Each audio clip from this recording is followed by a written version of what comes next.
जब बहुत गहरे में ये बात कही गई है तो यही कहा गया है, परमात्मा अंधकार जैसा है। God is like darkness. प्रकाश जैसा भी कहा गया है, लेकिन वो उन लोगों की अनुभूति है जो अभी बड़ी सीमाओं की तलाश कर रहे हैं, क्योंकि प्रकाश आपकी सीमाओं को बड़ा तो करता है लेकिन विदा नहीं करता है। प्रकाश की हमेशा कोई सीमा होगी, कोई सीमा रेखा बन जाएगी, लेकिन अंधेरा असीम है।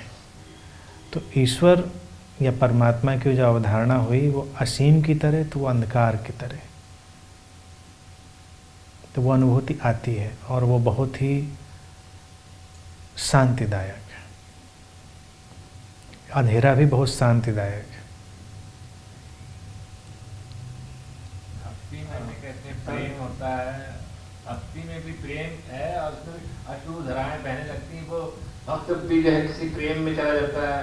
जैसे सूर्य जो है वो कृष्ण को बाल अवस्था के उसके प्रेम में देखते हैं। तुलसीदास जी जो है रामचंद्र जी को मर्यादा पुरुषोत्तम, तो ये उनका प्रेम का भी अपना ढंग है। ये मुझे लगता है ये प्रेम का ढंग नहीं है। किसी को कंपार्टमेंटलाइज कर देना, किसी खास ढांचे में बांध कर देखना, ये प्रेम के लिए प्रश्नवाचक बन जाता है। वो अपनी ही किसी प्रेम की अवधारणा के प्रेम में है। They are in love with their own concept of love. अब भगवान कृष्ण के बाल रूप की हम क्यों धारणा बनाएं? वो बड़े हैं तो मुझे क्या समस्या है? वो योद्धा हैं तो मुझे क्या समस्या है? उनके हाथ में बांसुरी है तो मुझे क्या समस्या है? उनके हाथ में तीर, तलवार, धनुष, त्रिशूल कुछ भी हो, मुझे क्या समस्या है? मैं तो कृष्ण के प्रेम में हूँ। अब बच्चा बड़ा भी करेंगे कि उसको बोनसाई बना देंगे। अब बड़ा अच्छा लगता था बच्चा मुझको, इसको बड़ा ही नहीं होने देंगे, तो ये कौन सा प्रेम है? कहो माँ बाप ऐसे प्रेम में नहीं पड़े। सारे माँ बाप भी इससे ज़्यादा एक्सपेंडेड लव में, बच्चों को बड़ा होने दो, अब कृष्ण को बड़ा होने दो, तो बड़े के भी प्रेम में जाइएगा। तो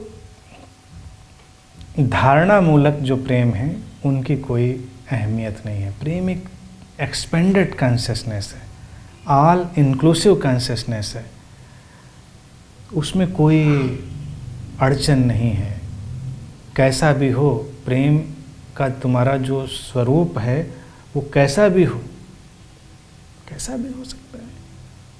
अब मर्यादा पुरुषोत्तम है तो मर्यादा की हमारी एक धारणा है, उसीलिए तो मर्यादा पुरुषोत्तम है। अगर वो हमारी धारणा तोड़ दें तो कल को रिजेक्ट कर देंगे, कल को टीवी चैनल पे चलवा देंगे हम।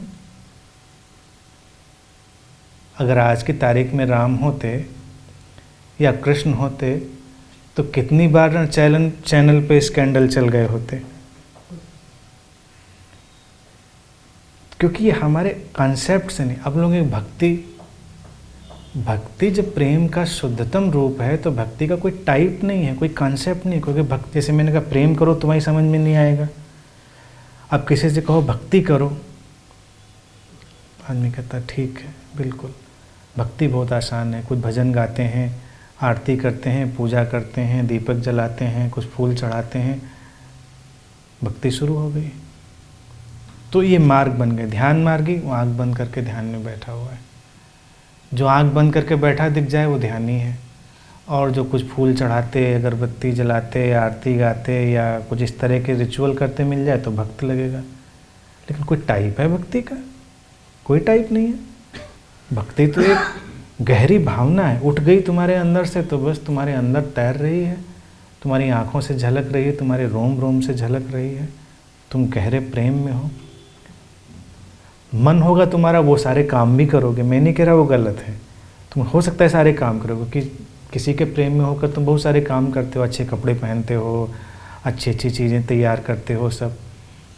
तो अगर कोई परमात्मा की या किसी मास्टर की भी भक्ति में है, जैसे कृष्ण को या राम को हम एक सद्गुरु की तरह देखें, तो तुम कोई भी उसमें विधान कर सकते हो, लेकिन वो सिस्टमेटिक नहीं है कि वैसा करोगे ही तो भक्ति होगी। कभी कभी बिना किए भी होगी और कभी कभी करके भी होगी। ध्यान की भी यही हालत है। कि ध्यान, अगर व्यक्ति आंख बंद करके न बैठे तो तुम्हें वो ध्यान ही नहीं जान पड़ेगा। ध्यान तो खुली आंख से भी हो सकता है, ध्यान चलते चलते भी हो सकता है। ध्यान भी एक अवस्था है, जब तुम्हारे अंदर वो अवस्था उतरी तो तुम ध्यान में हो।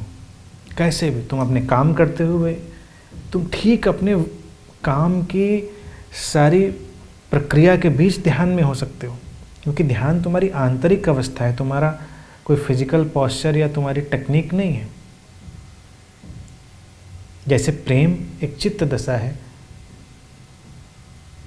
वो तुम्हारे अंदर तैर रही है, उसका कोई डिस्प्ले नहीं है, कोई उसका आइडियल डिस्प्ले नहीं है। तो ये आज की आखिरी बात है। हाँ, जैसे प्रेम है तो वो चित्त दशा है, तो अगर किसी का जैसे शरीर न रहे तभी प्रेम बना रहेगा? प्रेम बना रहेगा, बना ही रहता है। सारे इतिहास इन उदाहरणों से भरा है।